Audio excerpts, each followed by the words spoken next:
Hidma Maredumilli encounter తర్వాత హిడ్మా మృతదేహాన్ని పువర్తికి కుటుంబ సభ్యులు తీసుకొచ్చారు. ఇక్కడ ఇదే ప్రాంతంలో పువర్తికి అతి దగ్గరలో ఉన్న ఈ ప్రాంతంలోనే హిడ్మాని ఖననం చేశారు. దాదాపుగా కొన్ని రోజుల క్రితం ఇక్కడ ఖననం జరిగింది.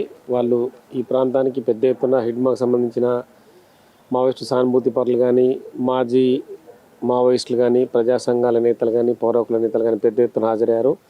పువర్తితో పాటు చుట్టుపక్కల ఉన్న ఓయుగూడెం కానీ మిగతా చాలా ప్రాంతాలు అంటే పారా పేరు మీదనే దాదాపుగా 10 గ్రామాలు ఉన్నాయి. ఈ చుట్టుపక్కల తాండాలు గూడెంలు అన్నీ కూడా పెద్ద ఎత్తున వేలాది మంది హాజరయ్యారు. మనం చూడొచ్చు రెండు వైపులా కర్రలు పాతిన తర్వాత తనకు సంబంధించిన ఏదైతే శ్మశాన వాటికలో మిగతా మనం ఇంట్లో వాడుకునే సామాన్లన్నింటిని కూడా ఇక్కడ వదిలేశారు.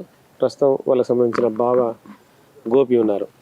అప్పుడు ఆ రోజు ఏం జరిగింది అసలు? ఆ రోజు జరిగిందంటే మేము ఇక్కడ పోలీసు వాళ్ళు కలిసి ఆ రోజు ఉంచేదే ఉండింది, కానీ తెల్లవారంటే మీరు కూడా మొత్తం కలిసేటోళ్ళే.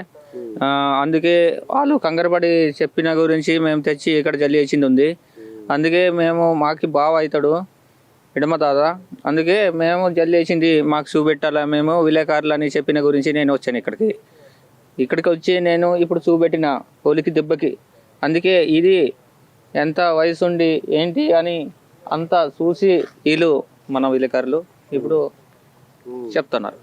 మామూలుగా మీ సాంప్రదాయంలో ఏం చేస్తారు? మీ గిరిజన సాంప్రదాయంలో ఈ ఖననం కానీ వ్యవహారాలు చేసేటప్పుడు ఈ వ్యవహారాలు చెప్పేట ఇది మొత్తం ఏడుచుకుంటా ఇది ఒడ్లైనా ఏదైనా ఇది వాళ్ళ రకం వాళ్ళది చేసేది ఇలాంటిది వాళ్ళది సంస్కృతి ఉంటుంది.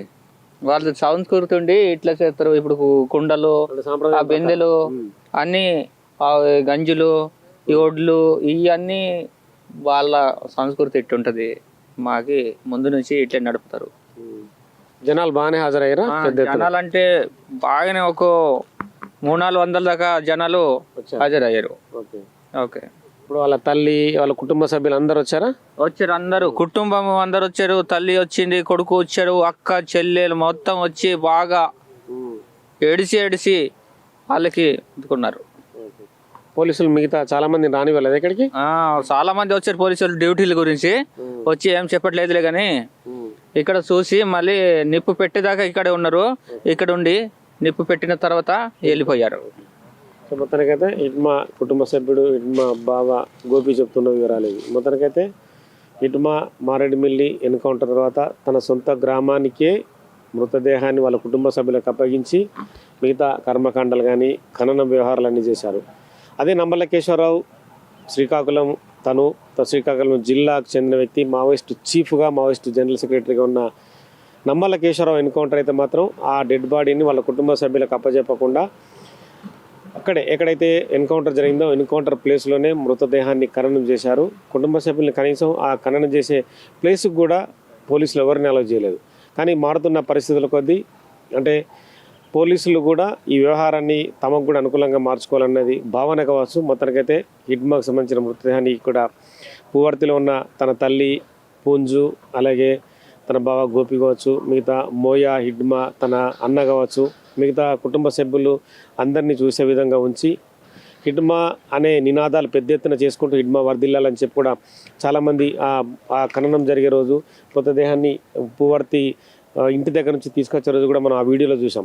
ప్రతి ఒక్కరు కూడా హిడ్మా వర్ధిల్లాలి, హిడ్మా హీరో అంటూ కూడా వాళ్ళు చూసా. ఇక్కడ మనకు చాలా నినాదాలు శబ్దాలు వినిపించాయి.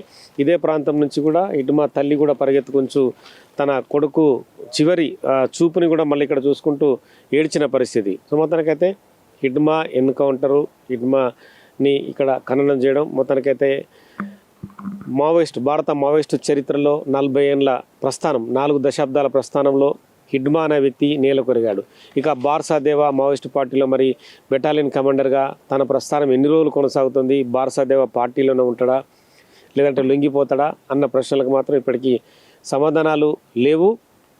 ఇంకా మిగతా మావోయిస్టులు కూడా, ఎందుకంటే ఈ చుట్టుపక్కల ఉన్న ఈ ప్రాంతం అంతా కూడా పూర్తిగా అడవులతో కూడుకున్నది. ఇక్కడ దాదాపుగా ఇప్పటికే 20కి పైగా సిఆర్పిఎఫ్ బేస్ క్యాంపులను పెట్టిన పోలీసులు ప్రతి చోటని తమకు అనుకూలంగా మార్చుకుంటూ తమ ఆధీనంలో తీసుకుంటున్నారు. ఇప్పటికీ పూవర్తి గ్రామానికి మెయిన్ రోడ్ నుంచి కూడా ఒక భారీ రోడ్డునే నిర్మాణం చేస్తున్నారు. అంటే 40 ఫీట్ల వెడల్పుతోని వాళ్ళు పకడ్బందీ రోడ్డు నిర్మాణం చేస్తున్నారు. మరి ఆ రోడ్డు నిర్మాణం అనేది ఎవరి కోసం ఏంటనేది, మరి ఖనిజ సంపదను దోచుకుంటున్నారనే ఒక ఆరోపణ కూడా వాళ్ళపై ఉంది. మరి అది ఎంతవరకు నిజంగానే ఖనిజ సంపదను దోచుకోవడానికి ప్రభుత్వాలు ప్రయత్నిస్తున్నాయి, కేంద్ర ప్రభుత్వం ప్రయత్నిస్తుందా అన్నదానికి కాలం అయితే సమాధానం చెప్పే అవకాశం కనిపిస్తుంది.